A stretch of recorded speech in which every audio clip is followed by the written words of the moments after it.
ఇప్పుడు మోదీ గారి కులం గురించి చాలా ఎక్కువ విషయాలు నడుస్తున్నాయి. మోదీ గారి మీద అదే పనిగా ఒక అబద్ధపు ప్రచారం. నేను గతంలో అనేకసార్లు చెప్పాను, మళ్ళీ చెప్తున్నాను. మెయిన్ స్ట్రీమ్ మీడియా ఉన్నంత కాలం, అంటే మెయిన్ స్ట్రీమ్ మీడియా మాత్రమే ఉన్నంత వరకు మీరు ఏ సోది చెప్పినా నడిచింది. ఇది సోషల్ మీడియా యుగం. మనం చెప్పేది నిజమా అబద్ధమా అనేది విత్ ఆల్ ప్రూఫ్స్ చెప్పేస్తున్నారు. సో మోదీ గారి కులం గురించి ఇప్పుడు రీసెంట్గా రేవంత్ రెడ్డి గారు ఏదో మాట్లాడుతున్నారు. అంటే రేవంత్ రెడ్డి గారు మీకు ఆర్ఎస్ఎస్ బ్యాక్గ్రౌండ్ ఉంది, కొంతకాలం తెలుగుదేశంలో పనిచేశారు, అది బుర్ర ఉంది, బుర్రలో మెదడు ఉంటుంది, అది బాగా పనిచేస్తుంది. ఎందుకండి మీకు ఇవన్నీ?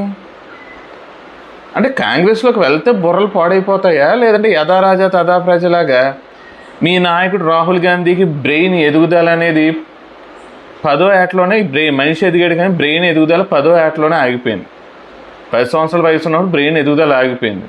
కాబట్టి ఆయన్ని మీరు ఇన్స్పిరేషన్ తీసుకుని ఎలా మాట్లాడుతున్నారో తెలియదు. కానీ కొన్ని వాస్తవాలు మాట్లాడుకున్నాం. గతంలో ఇలాగే ఆయన పెళ్లి గురించి ఏదో వాగారు, ఆయన చెప్పాడు, నాకు తెలిసి తెలియని వయసులో పెళ్లి చేశారు, తర్వాత నా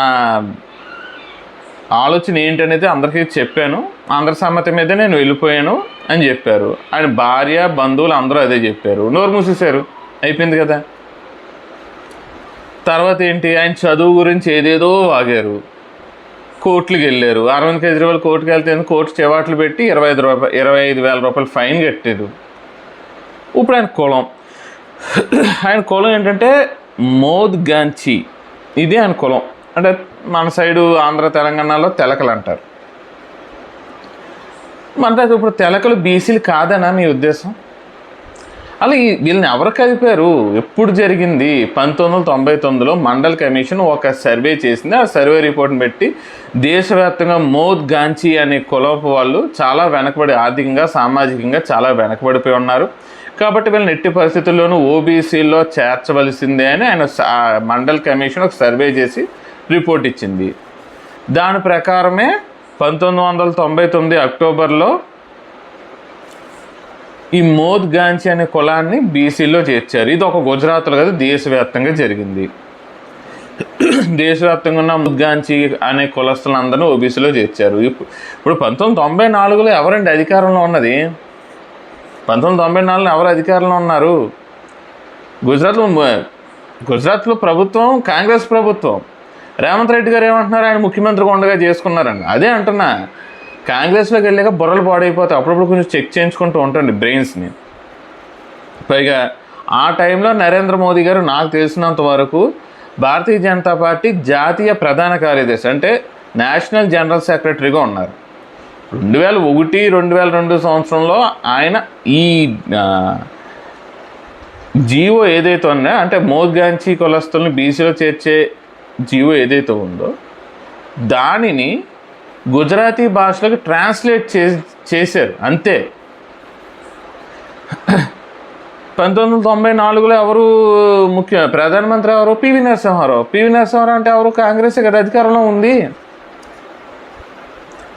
కాబట్టి ఈ టైప్ ఆఫ్ సోది మానేయండి, నిజాలు మాట్లాడండి. ఎందుకు పదే పదే మనం ఏదో వాగేసి ఎదలం అయిపోవడం? ఆల్రెడీ హైడ్రా విషయంలో ఎదలం అయిపోయాం. ఎందుకు? ధనవంతులు మొత్తం ఆక్రమణ అని చెప్పి ఎవరు నాగార్జున గారిది అది ఒకటి కోలుగొట్టి, ఎక్కువ ఎవరైతే కోలుగొట్టారు? పేద మధ్యతరగతి వాళ్ళవే. హైదరాబాద్లో మీ దెబ్బకి రియల్ ఎస్టేట్ డమాలంది. ఇప్పుడు ఎవడో హైదరాబాద్లో ఇల్లు కొనుక్కోవాలంటే భయపడిపోయే పరిస్థితి. ఇంకో పడుకున్న దాన్ని లేపు దాన్ని ఇచ్చుకున్నట్టు అయిపోయింది కుల గణనని పెట్టి. ఈ 2 చోట్ల మనం ఎదలం అయిపోయాం. ఎందుకు ప్రతిదానికి ఇలాంటి పొజిషన్లో ఈ టైంలో మనం ఎందుకు అబద్ధాలను ప్రచారం చేయడం? ఇది మెయిన్ స్ట్రీమ్ మీడియా మాత్రమే ఉన్నప్పుడు మనం ఏది చెప్తే అదే నిజంగా ప్రజల్లోకి వెళ్ళింది. కానీ ఇప్పుడు అన్నదంతా సోషల్ మీడియా యుగం. ఇదేంటంటే నిజమే అబద్ధం అనేది విత్ ఆల్ ప్రూఫ్స్ చెప్పేస్తున్నారు. కాబట్టి పదే పదే ఇలా చేసి మీరు ఏదైనా ఒక స్ట్రాంగ్గా ఏదో ఒక పాయింట్ పట్టుకోండి, దాన్ని ప్రజల ముందు పెట్టండి, మీరేమో సక్సెస్ అవుతారు. అది మానేసి అబద్ధాలను ప్రచారం చేయాలనుకుంటే ఫైనల్గా మనం ఫూల్స్ అవడం తప్ప ప్రయోజనం లేదు. సో మోదీ గారి కులం అనేది ఆయన బీసీలో పెట్టుకోలేదు, ఆయన కులాన్ని కాంగ్రెస్ గవర్నమెంటే బీసీ జాబితాలో చేర్చింది. అప్పుడు కేంద్రంలో ఉన్నది కాంగ్రెస్ ప్రభుత్వమే, గుజరాత్లో ఉన్నది కూడా కాంగ్రెస్ ప్రభుత్వమే. కాబట్టి అబద్ధాలు వద్దు. నెక్స్ట్ నెక్స్ట్ వీడియోలో మనం డీప్ స్టేట్, స్టిల్ ట్రంప్ వచ్చేసాడు, డీప్ స్టేట్ తొక్కిది ఆరదీసేస్తాను అంతేం లేదు. డీప్ స్టేట్లో ఇంకో భాగం ఉంది, ఆ భాగం గురించి కొంచెం వివరంగా చెప్తాను వచ్చే వీడియోలో, దాని గురించి మాట్లాడుకుందాం.